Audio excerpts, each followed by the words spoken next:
artikulo ni nanay yung busog agad.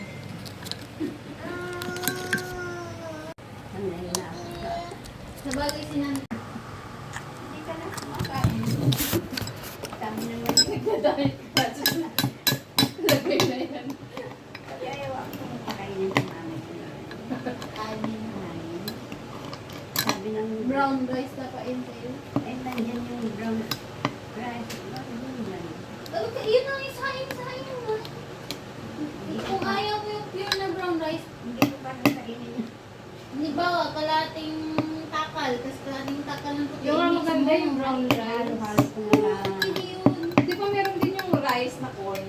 Corn Mm. ba yun? Si Eleven yung ganun yung ano yun. Hindi ko pa nandun sa ano.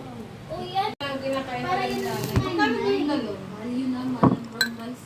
Hindi yung ano, yung corn Kaya rice. si Noro, na-dress ko pa naman. Hindi dito kitang para man. Hindi siya umaasa.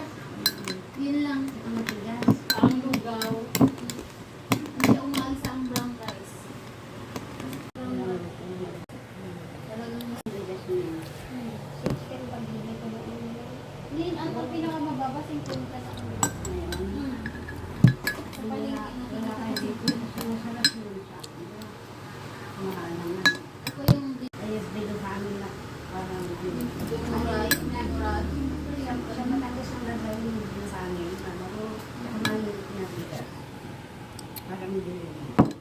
Pero hindi.